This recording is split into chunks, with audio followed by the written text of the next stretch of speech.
So we're about ready to go. And yeah, let's take it away on Orbital Shipyard.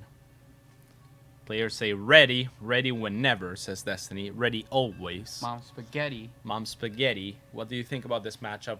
What's your predictions here, Kawaiian? You know, I was rooting for Snute, but you hyped me up so much. I'm on the Destiny train.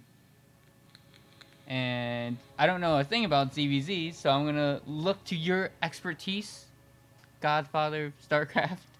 Thank you very much, grandchild of StarCraft who doesn't know what Dragoons are. So, in the bottom left hand of the map, Orbital Shipyard, it is. And saying good luck, have fun, senpai, and happy birthday, Liquid Snute. One of the best performing foreigners in the history of StarCraft 2.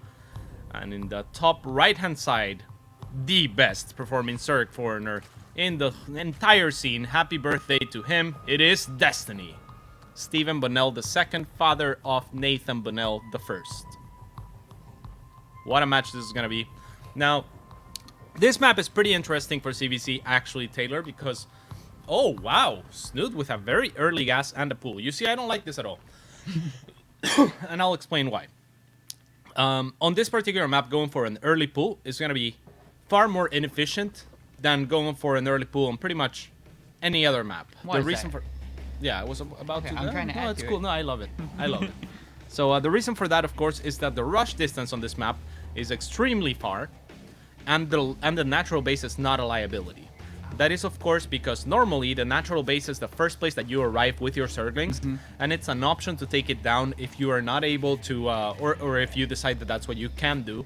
And a lot of the time, if you're not able to, you know, kill drones or harass at the main base.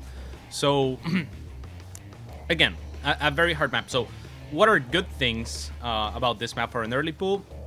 Sometimes you can get the links out unscouted. We'll see if Snute tries to go for that, as he's already got some links and speed in production.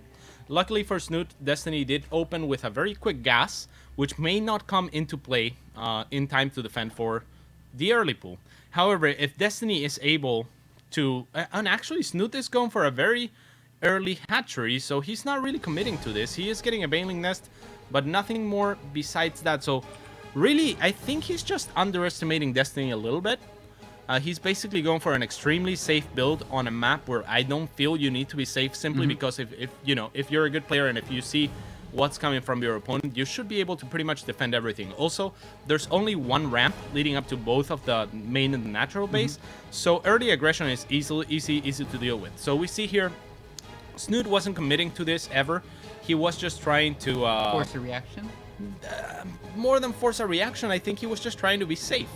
And in production, of course, for Destiny, actually, he's not overreacting. He's just getting his Baneling Nest. He's just doing what he needs to do. And we don't really have many more links in production for Snute. Oh, actually, we have quite a few now. So Snute will be moving out with speed and consequently with potentially Banelings. But he has given away the fact that he got a very early pull with the first two links. Now, Destiny will not see this move out, as his overlords are not in position, and Snute did morph two Banelings in the face of Destiny, so this will not be too easy for Destiny to hold. However, Destiny's Baneling Nest is done. He's starting an extremely early lair. I'm not sure how much I like that, given that he's already seen two Banelings, and he is morphing two Banelings of his own. Can he hold? I'm not sure. This is going to be a little bit tough. The Queens are coming over to the ramp, but a little bit late. Good trade for Destiny, and Snute wasting both Banelings, actually. Destiny will grab a huge advantage from this, as he already has started his lair. He was probably not supposed to, like, Snute was not supposed to blow those two Banelings onto Zerglings that easily. The Banelings are supposed to zone out the Zerglings, and as a result, Stephen Bonnell II with a huge tech advantage on a map that's easy to defend. I would really like to see a Spire from him. Spire, of course, because of the map rush distance and you know, the pathing as well, like there being a structure in the middle, which makes it for ground units, it makes it like a longer distance. But you know, air units don't have pathing, so the Muta would be a really good transition here for Destiny.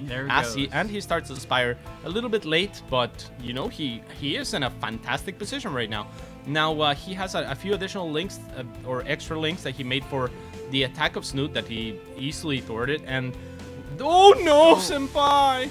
But yeah, a little bit of a mess up. But I would say Destiny still definitely in a considerable lead. Another Baneling taking down 4 Lings, and another one there. Just staying defensive for Snute. Now, the problem with what Destiny just did is he's forced to make Lings again. Because Snute, if he made more Lings, or even if he had enough left over, he can just run across the map and do more damage. Now, Destiny is in a fantastic position. Snute is going for Roaches, where Destiny is going for Muta, and we see a Hydralisk Den already being dropped, which means that Destiny is gonna be... Well, thank you very much, Taylor. I'm learning. You are learning. He is gonna be going for Lurkers, and that's a great transition. It's a very safe transition. Destiny has always excelled, and I do not say that in a sarcastic way. He's always excelled in macro games. His comfort zone has always been the late game, and figuring out what unit compositions are very efficient. And I say this because it's a similar approach to what I've always had in terms of, you know, trying to figure out the game. Snute going for a very quick Nidus in response, and this could be really good. This is one way to deal with Muta that Destiny may not be expecting. Now, how do you deal with a Nidus, Taylor? You kill the Overlord. You kill the Overlord. So if Destiny is able to find those Overlords and get rid of the Nidus, I think that will put him in a position to actually definitely win this game. So we'll see if he's able to do that. Otherwise, he might be in a little bit of trouble. Snute has a total of 5 Queens, which is going to be able to deal with a lot of those Mutalisks. Now, it will be on Destiny to find this Nidus, and he sees it. He sees it. So he's going to potentially bring all of his units or not. And he needs to get rid of that Nidus right away. I don't think he's going to have enough DPS with just 5 Muta and the Lynx protecting it. So Destiny's going to have to pull back. In production, what do we have for Stephen Bonnell II? 3 Spines, a sensible choice, as well as some Banelings to deal with the Lynx, or even explode onto the Queens. Stephen will be evacuating his 3rd. A sensible choice once again. Snute has a 3rd, but he's not really mining it or really planning to mine it anytime soon. The Roaches of Snute not going up the ramp just yet. Destiny needs to be zoning out these Roaches with the Mutalisks while the Queens are not in range, but he's not doing that just yet. Now he is. A lot of Banelings there, getting rid of a lot of Roaches. I think that those units would have been much rather used by Destiny onto the Queens or even the Nidus, but still, Stephen Bonnell's actually hanging on here. It seems the Queens are now out of energy. He has 3 more Muta in production. I think he could have canceled, and I would have liked to see him cancel or delay the Lurker then, but it's not gonna be able to. He's not gonna be able to do it, and it seems like Destiny. This might be a little bit too much from Snute. It's still a very close game. There's 3 more Muta on the way, but nope. It's just going to be a little bit too much, unfortunately. After a very strong start from Destiny, just not able to close it out. Maybe not too familiar with Nidus transitions. Going to end up falling. How do you defend that, going the way Destiny went? The Banelings could have been used on the 2nd Nidus, for example, to shut it down very easily. As soon as it pops 3-4 Banelings, we'll shut that down. Alternatively, if he kept producing Muta instead of going into the Lurker, then he would have had a considerably like 3 or 4 more Muta potentially. Like even if he finished the Hydra then, because he did make a couple Hydras that were completely useless. I like the Spines there. I would have liked to see him produce maybe Lynx or more Banelings nonstop, maybe more Queens. But another thing that he could have done that he just didn't do because it wasn't in his cards, it was to go for a Roach Warren instead of a Lurker then, which is also another common transition from Muta, and a transition that I would have probably gone for in the position that he was in. So Mutalisks are one of the best units to get when you are ahead, because they will grant you map control and harassment. And with that, you pretty much keep your opponent pinned on whatever basis he is. It gives you the ability to drone up and get ahead of your opponent in economy. So I think that had he had a Roach Warren, he could have started producing Roaches as soon as the Nidus went down. That would have been helpful. Shutting down the 2nd Nidus with Banelings would have been helpful. Just making more Muta instead of Hydras or morphing the Lurker then could have been very helpful.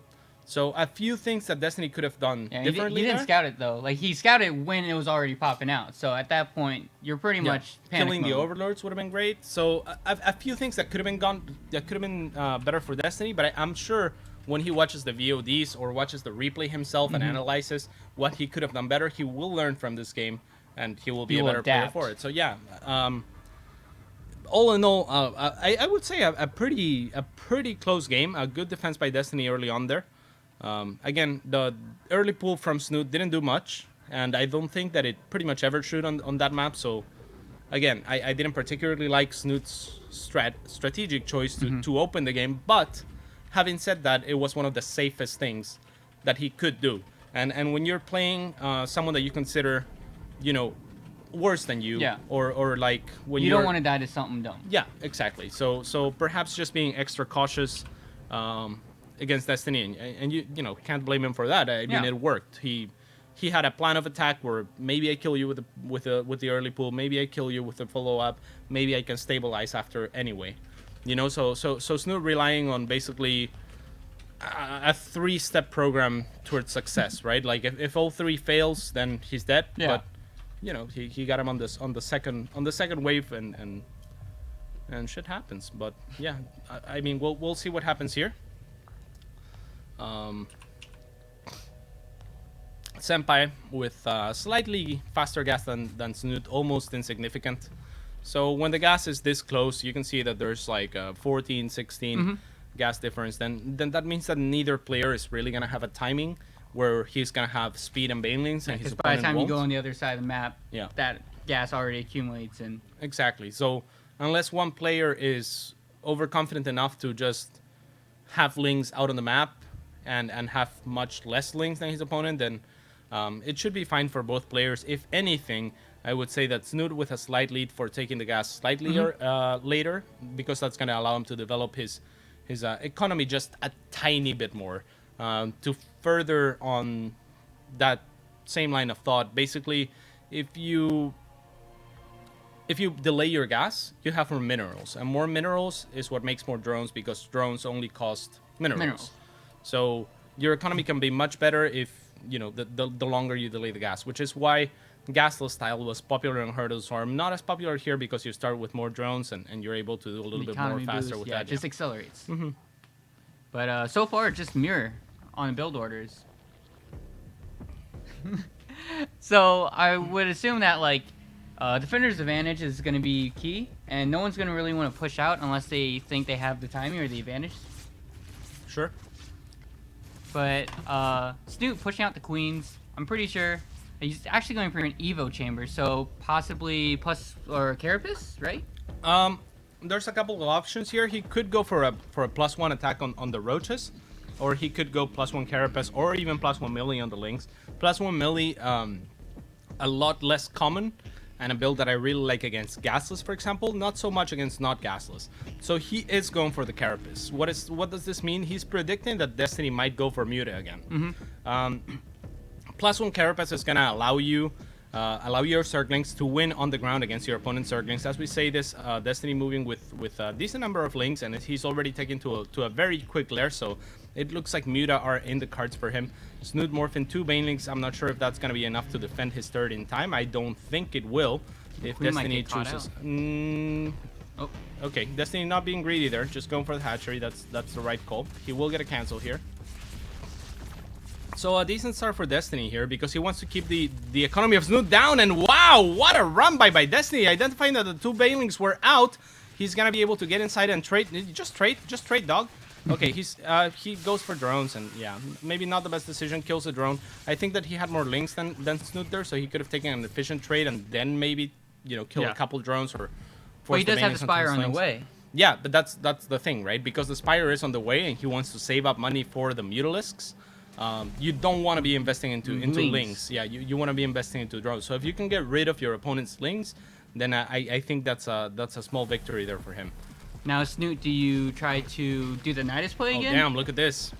Snute morphing banelings in the face of danger, and Destiny's actually gonna catch him red-handed here. So most, if not all, of those banelings are gonna have to go down or be cancelled. 2 will go up actually, and Senpai has to be really careful with this. Oh, not the best splitting there, but all in all pretty good, and good pull there. And now Snute wasting those Zerglings. He has to make him again. Yeah, he has to make him again, otherwise he will die. So this is not too bad for Destiny, who's going for the exact same transition as before. Now Snute does have Carapace, and again, that means that he will win the battles on the ground. It means that it will take 2 banelings as opposed to 1 to kill a clump of Zerglings, and that's actually pretty huge. What does that mean? Winning the battles on the ground makes it so that your opponent has a lot harder of a time moving out with the Mutalisks. Because Link counterattacks. Right, Link counterattacks, and Links kill stuff faster than Muta. So if you have to be defensive with your Muta, that's great for your opponent, who usually will have a faster and better economy because, you know, their tech is slower. Exactly. So the Banelings, they're exploding onto pretty much nothing, but big hit. And this That's is a lot of looking Banelings. pretty scary. 5 Muta on the way, but is it gonna be enough? I don't know. And again, the Carapace really pulling through. Destiny attack moved into some of those links, assuming that they would die, perhaps not checking on the upgrades, but this is looking pretty good for Snute now. Running into the middle lines, decent split for Destiny, but not good enough. The Queen will get surrounded, and I think that this might already be too much damage. Snute not allowing Destiny to go for his greedy play, and this is the mark of a great player by Snute, of course. He's basically saying, you know, like, I know that you're gonna cut corners against me because, you know, you probably feel like you're unfavored otherwise, and looks like this is gonna be the end for Senpai. A smart series, a good series, but a little predictable perhaps in his transitions, and that's gonna just allow Snute to abuse him. He was like, you like Muta? Okay, I'll just go Carapace blind. You know, like, that's, I'm expecting Mutalisks for you, from you. Now, Carapace is not as good if they go Roach, for example, because, you know, Roaches with +1 attack will still two-shot Links, regardless of Carapace or no Carapace, and Roaches themselves take less of okay, let's put it this way. If you upgrade +1 attack to Roaches, they give you 2 attack per Roach, and if you upgrade Carapace, they give you 1 Carapace per Roach. So the +1 attack for the Roaches is, on paper, you could say twice as effective. Like, it's not quite, but yeah, you a know, little like, bit less than. it's twice as effective for like 50% less cost. So normally Carapace is not something that you want as a default in Roach versus Roach battles. It's something that you want against Muta. So great read by Snute, and this is gonna put Destiny in a very, very tough position in this game, if not already in a losing position. Now, is there a way Destiny can come back? Maybe like get a couple lurkers, stall out the game, use Mutas for harass. I mean, he's still droning, so he's still fighting. But as I say that, GG, well played. Great question, Taylor.